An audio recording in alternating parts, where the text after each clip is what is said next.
Hello and welcome to Come With Us, a podcast to meet all your fantasy needs. I'm Susie Nunez. And I'm Reshea Kelly, and each week we dive into the tempting world of books, seductive romance, and a sprinkle of spice.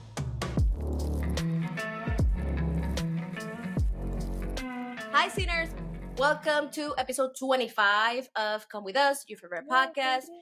Are we recording this the same day? Heck freaking yes. Don't you see the clothes? Don't you see everything? But we look phenomenal and you're welcome. I'm Susie Nunez, your favorite Latina host. This week I'm grateful for English. Not for reals. I'm so grateful for English because it has opened so many doors in my brain and in real life for me. So freaking many. I speak Spanish. That's my first language. But of course, I mean, haven't you realized? I don't think that's something you have to tell everybody.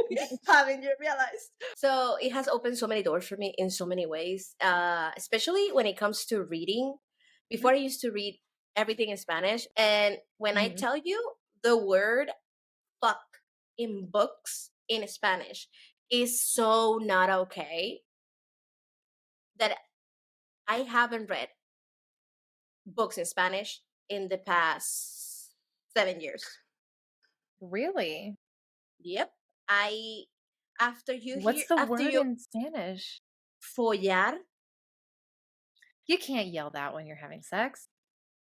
It's just Also, it doesn't have like that strong percussive Mm-mm. ending to it, so it really doesn't Mm-mm. have the same punch. And they use others, and there's the usual make love, hacer el amor, or whatever. But I just cannot.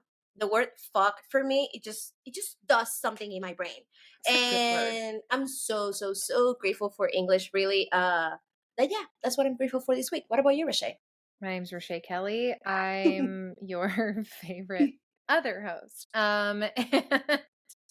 And this week I'm grateful for the Ulta hairstylist who just happened to have an opening for a quick snip on my hair because She looks great. your girl needed a change. You know that when a woman does something to her hair, something is happening and it's gonna be good. Listen, So it'd be a completely different color already, but he didn't have time. So it will continue. We will be back with that. Okay. This week we're talking about Madame, the last book that's right. in the Salacious Players Club series. Reshea. Okay. These books, like all of these books, the whole series, we have not talked about any of them with each other. This is the first time that we're actually, doing this. So we have not talked about any of these books. Everything that we're saying here is like first impressions. I don't think we said that at the beginning of the series, but here we are at the last one saying it. So why not? Go back and listen to all of those. Those are genuine reactions and re-listen to everything. Yeah. Or watch on YouTube. Subscribe. Reshea, what is Madame about? All right, are you ready for another installment of Shay's shitty synopses? No, but yes. We're working on the name. All right. Madame. Madam. I don't know the name of it. All right. Eden St. Clair is a 35-year-old dominatrix who runs a very successful blog and operates almost exclusively out of the Salacious Players Club under her pseudonym, Madame Kink. But for all the transparency she seems to have advocating for normalizing kink and BDSM, she has one big secret. That's right. Madame Kink is a mom. Dun, dun, dun. Almost no one in her life knows that her son exists, aside from her bestie and Dom mentor, Ronan. Look, Italian. And she plans on keeping it that way, except she made the number one mistake. She fell in love with a client, 34-ish year old Clay Bradley. When she cut him off to protect herself and her child, he very quickly moved on by secretly fucking his boss's 23-year-old daughter, Claire. Eden has a run-in with said ex 6 months after their breakup in a movie theater arcade where he learns about her big secret and hates her even more for it. Basically, Clay tells Claire about how she, as in Eden, was his Clay's Dom, but he left out the part where he fell in love with her, right? So then Claire goes to Eden behind Clay's back to learn how to be a dom for him. And then they all end up having crushes on each other, but they don't tell each other. And then Claire and Clay ask Eden for a demonstration where they all end up kind of towing the line between a throuple, all while keeping secrets from one another. Never hear of that ending badly. By the end of the whole book, though, Claire realizes that she's a switch, and then Clay realizes that he's a switch, and then Eden's like, "Oh, I could be a switch too because I trust him." And then they all confess their love for one another, and they live happily ever after. And then there's another pregnancy trope. It's Claire, the 20-something-year-old, because she's Uh, 24. She's lived her life. She doesn't need to do anything other than have children now. okay. Let him have it, Susie. Do it. Out of all of the books, this one disappointed me so much. I think I even cried at how disappointed I was because I finished the whole series and I waited a bit for Madame to come out, and it was so hyped and oh my god, it's finally out. And I don't know why I was so excited about this book because Highest Bidder was not Sara Cate's greatest book. I don't know why I thought it was gonna be, oh my god, yes, but my expectations were really high. That's on me, not on the author, and it was just disappointing. I have experience in the dominatrix areas, and that was a definitely no for me. Like absolutely no. I have experience as a person with like open relationships and stuff. That was a freaking no for me. The whole thing went down. I don't know. I could have been the people in this book, Mhm. and I've been them in my life in so many ways, in so many times too. And it felt like this author did not know what she was writing about at all. Yeah. And that is the part that I was so disappointed at. When you write books, you do research, extensive research. You even talk to people that have led those life. They actually living it right now. And I just feel like she's watched the movie and that's it. Yeah. Yeah. What about you? Yeah. Um, well, okay, so I'll say that I was excited to read it as well, because uh Madame Kink was she's kind of like throughout the whole series, she kind of All of the peppers books, yeah. herself in, and I really loved the idea of reading a book about a woman who was so well versed and like she was experienced and so self-assured um in the kink community. Whereas like the only other book that we have where a woman is in a more dominatrixy role, or the um the top, or however else you would explain it, was in um Mercy, right? And she Hmm. was a novice and she Maggie. didn't know. Yeah, Maggie was a novice, didn't really know what she was talking about. Like she'd never dipped her toe before, so it was all her learning how to Hmm. embrace that persona. I was really excited to read a book where the main character was this strong, smart, sexy, self-assured badass. And we have to agree that Eden was so hyped during the whole series. Like we were waiting for her book the whole time that we had some snippets from her from the other books. We're like, oh my god, it's so exciting that this book is gonna be so good. That it Mhm. was that's why I was so disappointed. Yeah. No, I totally agree. I liked that it was a FMF thruple, whereas the other thruple situation in the series was an MMF thruple. You wanna Um, explain that for people that don't know what you're talking yes, about? I would love to. Thank you for asking, Susie. Now, F stands for female, M stands for male, and in Give Me More, it was MMF, which meant two guys and a girl, and the guys were also into each other. This That's why the one, M's are together. mhm. When you I don't see know M's why. together, Yeah. that means that the guys are with the guys. That when the F is at the end, all of the guys get together with the girly too. Yeah. So Uh, it's about, like, Continue. pucking around, it's MMMF. Well, it Yeah. starts off as MMFM, and then Ilmari gets crazy, and it becomes an MMM. Did you read it? No, it's just been spoiled for me. Oh, okay, okay. So then this one is an FFM, I guess you would say, or an MFF, because the women are together, but then they're also with the man, and the man is with both of the women.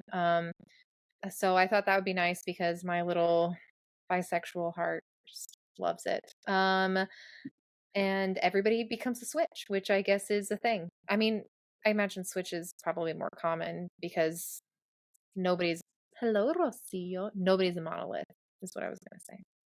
True. Nobody is ever always dominant or always submissive.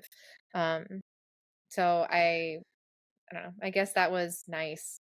My bisexual heart was so happy that this book was going to be an FMF. Hmm.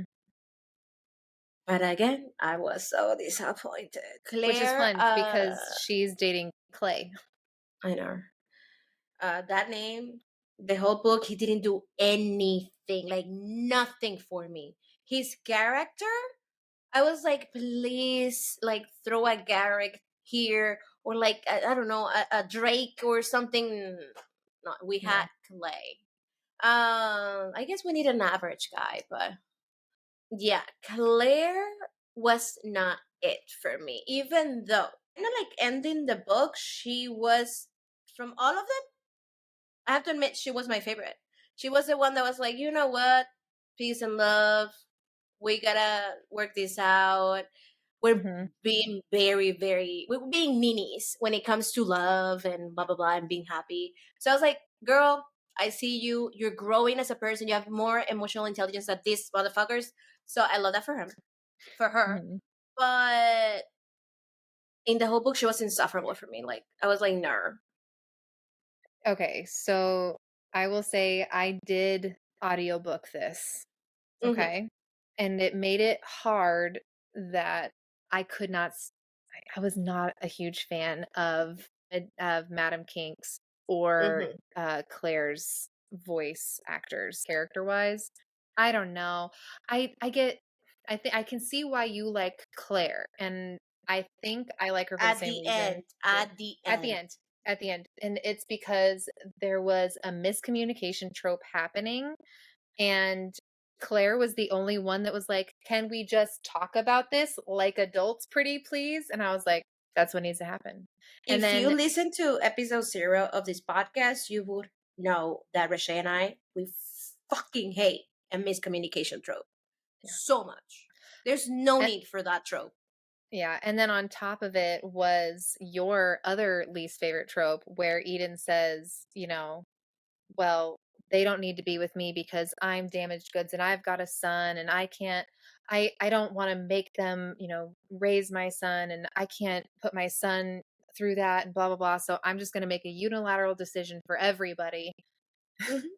I'm I not get worth it. I get it. Like, as a mom, I do get the want and need to protect your children from relationships. And when you think about it, That this book, kid had the best relationship with Clay. The best. um do we should we move on to that part, cuz I have thoughts. Yes, Susie, what was your favorite part and why? Some scenes with her being a dom were great. Uh, With Eden being a dom or with Claire being a dom? no, Eden, Mm, definitely. okay. Um, yeah, they were nice, not great. They were nice. Mhm. They were well structured. I'll Mhm. say, yeah.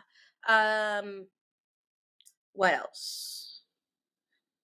I think that's about it. That's fine. What about you? I said I loved seeing a dom woman. I liked the message that moms are capable of being sexual too. That was nice. And I mean, it's nice because I feel like I've never seen somebody who has children be depicted as a outwardly sexual person. So, and then somebody who's actually like doing a good job of it and like making a career out of it without it being like some shameful thing. So I thought that was pretty neat. Yeah, but then also on the flip side, the fact that she didn't want the people she worked with at the Salacious Players Club, or worked alongside at the Salacious Hmm. Players Club, the owners, the way that she was like, I can't tell any of them that I have a child. On what planet? No. There's a dude screwing his little sister, and then another one Step sibling, step who sister. married, who I, okay. Then another one who married his son's ex-girlfriend, and then another one who is now shacked up with her co-worker of like 15 years' son, who she's known of What since about he was. highest bidder? The one fucking the daughter of the love of his life. Yeah, and then her best friend is Ronan. Like, I mean, but he The did know. billionaire. The billionaire. Yeah, so like he did know, but I mean, I was just like, why are you acting like these people have any room to judge? Like, because they don't. Absolutely. Like that is the perfect way to put the judgment that she had on herself. It was so stupid. Like it didn't make sense for the story. And that is something that is very, very, very important to me. If you're putting Yeah. something in books that doesn't correlate to the story, that actually doesn't make sense with the characters, it just is the book is not booking. Something else I didn't like. In this book, there was no money. Um, Listen, I have nothing against them being average. It's just I read for luxury. You know what I mean? Like I live for it and I read for it. so I asked what could you live without? And the one thing I wrote was I could have lived without the audiobook narrators trying to do a kid's voice that much. Oh no. I don't know how to tell you how much of a boner killer it is Oh to be my listening god. to an erotica novel and having a woman narrator be like, I looked at little Timmy and told him that Clay wouldn't be coming to visit us this week. Why, Mommy? Why isn't he coming to visit us? Like, no, no, no. It was not great for me. Like, I know it's, I don't know. It was just, Audiobooks I and don't. me, we no. Anyways. Okay. I already said there was no money. Definitely miscommunication trope. Mhm. No need for that. Why do you need to give us more kids when there was one already? I feel like She she does it is in every book. 24. 23. 23. Why does she has to have kids? Like, I don't know. And it feels like every book in every epilogue, somebody gets pregnant. well, Mia didn't have kids. Mia, you're right. Charlie didn't have kids. Okay, Maggie you're right. definitely didn't have kids. Okay, half the books. Yeah, 3 books have kids. Yeah. Give Me More, Highest Bidder, and Madam. Yeah, This it's our book own had personal preference. so much potential, in my Yeah. opinion. It had so much potential in so many Mhm. ways. Like her character was built up from since the beginning of the series. It's like we were expecting the sauce, like really, and Yeah. we didn't even get the tomato. Literally, like in my opinion. I love that.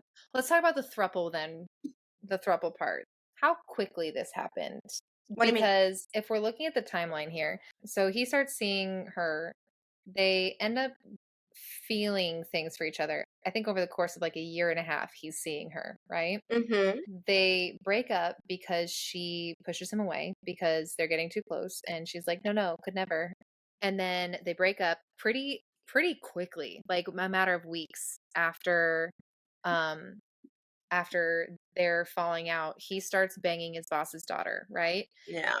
Within 6 months. And he even said, like, right when we started like sleeping together, like it started off as fun, whatever, but I think she's amazing and I love her and I want to be with Claire and I think she's amazing. And then they run into each other at a movie theater, and Mm-hmm. within a day Claire is at Eden's doorstep, like, tell me how to be my boyfriend's Dom because I love him and it's forever. And I'm like, okay.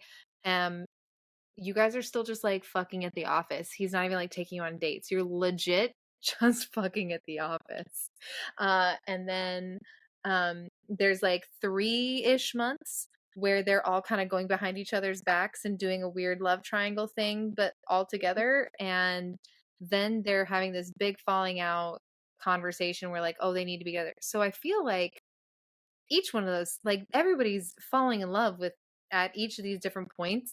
I don't know. It just felt unrealistic how quickly they fell for each other, worked Mhm. out their dynamic, and then fell into a throuple situation. Because I feel like it has to it has to be a bit more organic than that. It has to take time to kind of become that. Absolutely agree with you. There is something I remember vividly. He was crying about Eden one Mm. chapter, and the next chapter he was, I don't remember if he was eating her or like fucking her in the desk, this new girl. And I'm like, Yeah, it okay, was so like fast. I remember my first thought was, Must not have been that sad. what a bad way to introduce a an important character. And That you're what supposed to a like. and what a great way to destroy the male main character, because that to me was like, you're done for Clay, you're done, Mhm. like sorry but nar, Yeah. nar. And Yeah, I'm the type of person that I do believe you don't have to mourn anyone, but this is a book, you gotta build up the I'm suffering, and like no, no, no, no. it didn't feel genuine that he was that, Exactly. or I mean, at the very least, what I got from it is that they all really struggle with recognizing and processing their own emotions. They're just like, Hmm. nope, don't feel that, shove it down, and then just keep Hmm. going. And uh, at the end of the book, the fallout from their lack of communication and lack of emotional intelligence didn't really feel thorough enough to work through those issues Hmm. in a way that would lead to a lasting relationship. I wrote this: polyamory needs honesty, communication, and boundaries. This had none of those things.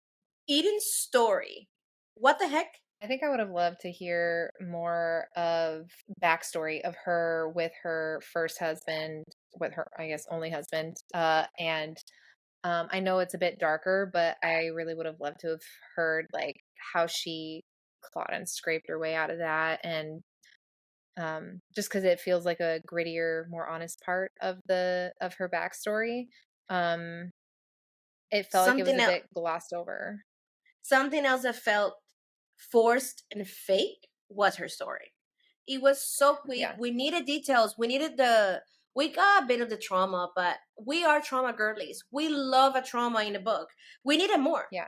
I would have loved if her ex-husband hadn't died. He discovered where she was and he showed up and he was gonna like hurt her, and then Yep, Clay and Claire came to the rescue and saved her, and that would have been like absolutely. great. That would have been a great story. But I don't know, I feel like this was a bit of a nothing sandwich. It was like there wasn't any real conflict. Aside the only conflict that existed was that she didn't tell them that she had a son, and then so the whole conflict was just miscommunication. there 100%. was no there was no conflict outside of that. Anyways. Before we move on, let's talk about the ending for a minute. The epilogue. Okay. Insane to me how the son was is the same as his mom in the way of being dramatic. You're just moving to fucking Paris with her best friend. What? I don't know. And here's the other thing is he also says, my mom has never acted like she wouldn't support me in something that I did and blah, blah, blah. So the bitch, why are you lying to her? Why are you hiding it from her? Why are you telling her husband and wife and not your own fucking mom something? You are sowing more miscommunication. You are now making them lie to their wife. Mm-hmm. Mm-hmm. Mm-hmm. What the I guess the author did that to show that they have an amazing relationship and all that, but it's like, no. it's The just whole that epilogue, it's the son's POV. So get the first thing that we see is like, I don't know how to tell her. I don't know how she's gonna react. And you With think that words. you really think that it's gonna be like, fuck, why he's gonna say, I'm moving to Paris with your best friend. Not to live together. He's just offered me a job, a great job, and I just wanna do that. Yeah, I don't. And then it just made me mad that he told his stepmom and stepdad and not his mom, and then asked them to lie to her about it. Absolutely. Because everybody knows you if somebody tells you something, who's the one person that does not count in the promise not to tell anyone thing? That your spouse. It's the one person that you're like, "Oh yeah, I would never tell anyone except my husband Always. and also my best friend." But still. Really, that epilogue, I thought I was gonna feel good, and I said, oh my god, something good is coming because we have an epilogue and these three people, maybe something good is gonna happen. Basically, Claire, it's a stay-at-home mom. She is so happy about that. She's insanely happy. She cannot be more happy. Good for her. She has We love twins, that for right? her. She I had don't twins with I Clay. don't know. I think I blocked it out. I'm Yeah. so happy that she's happy. Yeah. And then I love them. And then Eden, she is a work lady, like she's working in something. I don't remember. She Yeah, has a she's like a desk in an business lady. office. Yeah, She's she has, got a yeah. desk in an office. Yeah, I don't know. And Clay, honestly, honest to God, I have no idea what he does. No idea. And I don't care because his character was so basic that it hurt my feelings. We read to escape. No, for real. We read to escape. We read to know these amazing men that we will never meet in real life. And you give me this average motherfucker. Sonar. I will never forgive him for that. I do have to say, I will never forgive him for that. No. Yeah. So, I mean, those are your thoughts after reading it, then I guess. Yes. Yeah. Well, I guess for Absolutely. me, so okay, I wouldn't say that this was my least favorite in the series. Mm-hmm. Highest Bidder was my least favorite in the series. This one, uh, I struggled with it because it. Here's what I wrote right after reading it. It hit a little too close to home for me, and I wasn't in the mood to relive the whole single parent abusive ex having to walk away from opportunities because of your situation thing. And it just kind of bummed me out. I read books to escape real life, not be reminded of it. Reshea, Yeah. how would you rate this book? I would give it 2.5 out of 5 stars. Would you recommend it? If somebody was asking specifically for a book about a female dominatrix in a thruple with 2 switches, and the thruple was FMF or FFM, yeah, because this is the only book I've read that meets that. But uh, I assume at some point in my reading journey, I will have a better recommendation for that. I will give it a 1. I'm gonna be That's nice. fair. It's okay. 1.5. A 1.5. I'm gonna give it a 1.5. There's nothing wrong again with the author, nor the series, nor the book. This is me. We are all very independent and personal when it comes to what we like to read. This wasn't it for me, and that's it. There has nothing to do with the author, the series, or the book. Mhm. It has everything to do with Clay. It's not Yeah, for everybody. It's not a book. no, Every book is going to have somebody that doesn't like it. This just happens to be the exactly. books that we don't like. Absolutely. Would I recommend this book? No. Not because again, nothing against no one. It's just the miscommunication trope and how the poly situation is handled is just very it's very misleading. And I don't think that's okay. Especially Yeah. if people that want to try these things are reading these type of books to learn or to try or like to see how it goes. I don't Hmm. think it's a great representation of it, and I think Sure. it's something that you will definitely see in a CW type of show, like a Riverdale show or something like that. Definitely not in a Yeah. book. It Yeah. feels like a bunch of Uh, teenagers. thank you very much, Rashay. The Yes. whole series, Hmm. the whole series. Not talking about individually. The whole series. Mhm. what would you give it? How would you rate it? I think the whole series, I would give it 3.5. 3 out of 5 stars. Got it. Would you recommend it? The whole Yes, series? I would recommend it to people who are really naive about non-traditional relationships and sex. Just Mhm. because I think it does do a really good job of normalizing kink and different flavors, Mm, and making it seem it humanizes people who are into the kind of stuff that vanilla people aren't. mhm. I think I will give the whole series the thing is that I like 4 books, so I'm gonna be nice and I'm gonna say a 3.5 too. Um, will I recommend it? Yes, I would recommend it to people that want to be introduced into reading smut Hmm. in a bit of a little bit more than just making love smut. Yeah, That's it. it's I like one step up from vanilla sex. Exactly. Well, that was Salacious Players Club. We did We six did it. books.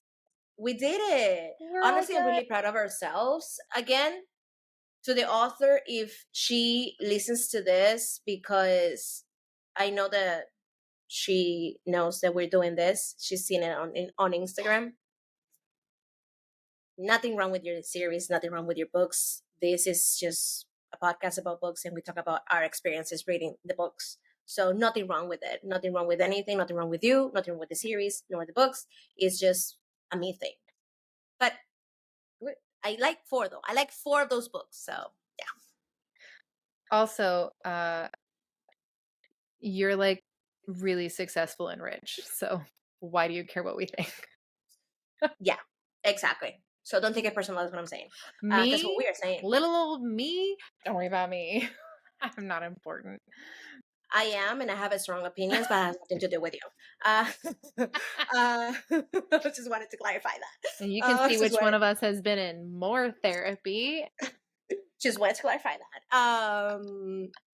Sinners, we hoped you like this whole series. If there's any series that you like us to read that have no more than 4 books, please let us know. Yeah, I'm not doing that shit again. Definitely Let's do not. a bunch of books that aren't series. Just give us a one-off. I'm Yeah. thinking we should. I know we've got Pucking Around coming up, but I really think we should do. Oh, yes, we definitely need to do that episode ASAP because I love the book. I can say with confidence that's my favorite book.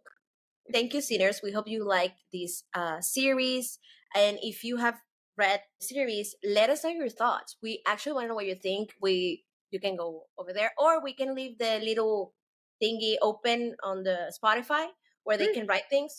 You will have the Q&A there, so you can do the thing. And on YouTube, you can head there and just write it in the comments. We really want to know your opinions. Yeah, thank you so much. Because you can't get enough of us, be sure to follow us on all the social media platforms at Come With Us Pod.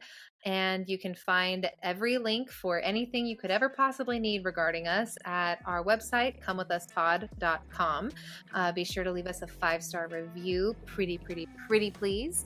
And if you like this episode, please send it to your fellow smut lovers. Don't forget to rate this podcast 5 stars. It's right there. Just do it. Sinners, you've been good little angels. We love you so freaking much. Thank you for listening. And remember, stay wicked, stay wild, and keep reading. We love you. Bye. Bye.